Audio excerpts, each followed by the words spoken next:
kalau kemudian muncul gejala baru, ini spesifik di Indonesia ya, karena kita sudah dengar beberapa bulan lalu di Wuhan juga ada.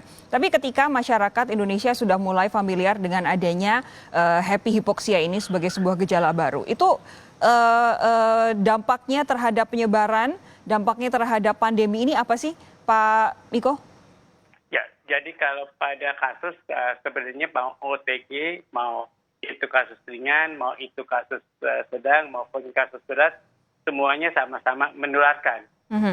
Itu tergantung masyarakatnya, kontak terhadap kasus yang mana begitu. Apakah OTG, kemudian kasus ringan, kemudian kasus sedang atau kasus berat. Risikonya akan berbeda kalau kontak dengan kasus berat, kasus sedang akan lebih berisiko, kalau kasus ringan akan kurang risiko sedikit, kemudian kasus OTG juga akan berkurang sedikit, tapi berisiko untuk semuanya. Nah, oleh karena itu, kalau dengan happy hypoxia ini, maka harusnya saturasi oksigen sebagai pemeriksaan harusnya ditambahkan selain scanning suhu begitu. Nah, jadi untuk mendeteksi apakah orang sakit COVID, demam itu adalah 70% dari yang semua sakit. 70%. Nah, kalau ini 40 sampai 56, jadi sebenarnya nggak 50 tepat, 56%, itu cukup beralasan untuk meriksa saturasi oksigennya. Jadi, oleh karena itu pada screening, masyarakat juga harus digunakan suhu tubuh dan juga paling gampang adalah saturasi oksigen. Ya, itu juga penting ya untuk pemeriksaan awal ya. Pak Agus, ini kan semenjak ada kasus happy hypoxia ini terungkap di Indonesia, itu kan ada alat yang kemudian jor-joran diiklankan, yaitu pulse oximeter. Nah, itu sebenarnya efektif tidak, Pak Agus? Ya. Jadi pulse oximeter ini adalah salah satu alat untuk mendeteksi saturasi oksigen perifer ya. Kalau dalam bahasa medis disebut sebagai SpO2. Ya. Nah, SpO2 ini mendeteksi kadar oksigen yang ada di dalam jari-jari kita karena dia ditempel di ujung jari. Nah, di dalam riset-riset yang ada bahwa pemeriksaan SpO2 itu sudah cukup sensitif untuk mewakili nilai SO2 yang ada di dalam darah. Oke. Ya. Dan cara yang sederhana untuk bisa mendeteksi saturasi, karena idealnya kita mau mengukur saturasi maupun kadar oksigen itu harus menggunakan pemeriksaan analisis gas darah atau AGD. Nah, analisis gas darah ini yang kita ambil adalah darah arteri. Nah, ini pengambilannya sulit dan juga cukup sakit karena harus diambil darah arteri bukan darah vena. Dan ini harus dilakukan oleh orang yang sudah ahli ya. Nah, karena itu kan tidak sederhana. Oleh karena itu pemeriksaan sederhana yang mewakili untuk mengukur saturasi oksigen pada pasien-pasien yang mengalami gangguan di paru maupun jantung biasanya oximetry atau pulse oximetry. Oke, jadi silakan Pak. Dan itu cukup sensitif untuk sebagai parameter karena itu juga banyak dipakai di rumah sakit. Oke, jadi cukup efektif untuk mendeteksi secara awal, tapi untuk memastikan lagi kadar oksigen harus memang menggunakan pemeriksaan darah dari arteri ya? Iya. Oke, tapi begini, apakah kemudian kalau misalkan kita sudah yakin nih ada kasus happy hypoxia di Indonesia, menurut Anda apakah perlu kemudian pemerintah melakukan pengadaan alat lebih banyak untuk memeriksa ini, salah satunya mungkin pulse oximeter ini di rumah sakit, Pak Agus? Nah, pulse oximeter ini memang sejak awal kasus Wuhan ini sudah disediakan di hampir seluruh rumah sakit itu sudah ada. Sebelum ada kasus COVID juga sudah ada.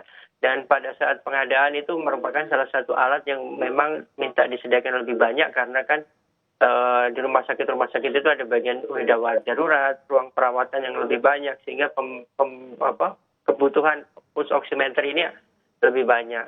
Sekarang ini pulse oximeter dokter-dokter juga rata-rata memiliki pribadi ya, terutama dokter paru, dokter penyakit dalam, dokter jantung itu sering kita pakai di praktek kita sehari-hari karena cara sederhana mendeteksi hipoksemia itu. Kalau masyarakat publik secara umum membeli pulse oximeter ini, apakah cukup bermanfaat atau mubazir?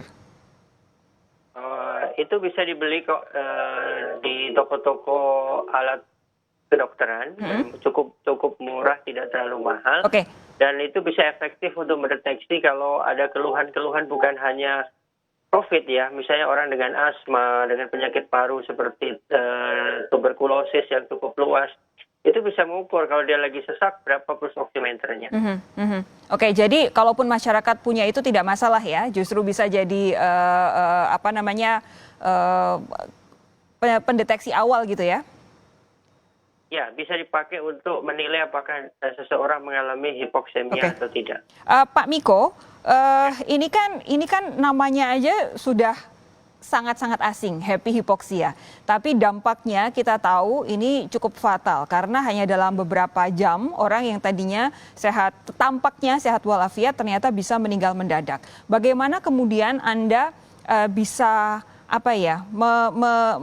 memastikan strategi untuk mengampanyekan happy hipoksia dan ancamannya ini kepada masyarakat supaya lebih efektif? Ya, jadi harus diberitahukan kepada masyarakat bahwa hipoksia adalah satu gejala dari COVID-19.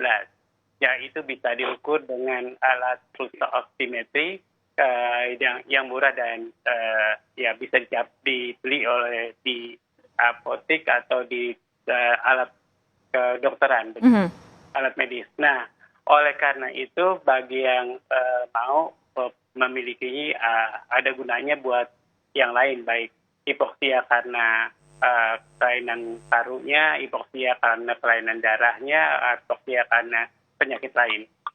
Nah, salah satu alat bantu yang menarik adalah untuk kepentingan COVID-19 sebaiknya ini digunakan sebagai alat screening lain. Ya. Sangat bantu selain termometer kan, karena dengan termometer aja tidak cukup begitu. Walaupun itu adalah gejala yang paling banyak, yang 70% pasien COVID menderita demam begitu. Nah, kalau 40-56%, menurut saya masuk akal untuk juga digunakan sebagai alat screening bantu. Nah, kalau penderita ini kan dulu dikenal dengan silent hipoksia begitu, bukan sebenarnya happy hipoksia tidak tepat karena ini adalah silent hipoksia pada COVID-19. Kemudian harus diberitahu pada seluruh masyarakat kalau dia kontak dengan pasien COVID-19, dia paling tidak lebih dulu memeriksa alat oximetry itu dengan hipoksia atau enggak, kemudian ya bisa periksa swab selanjutnya begitu.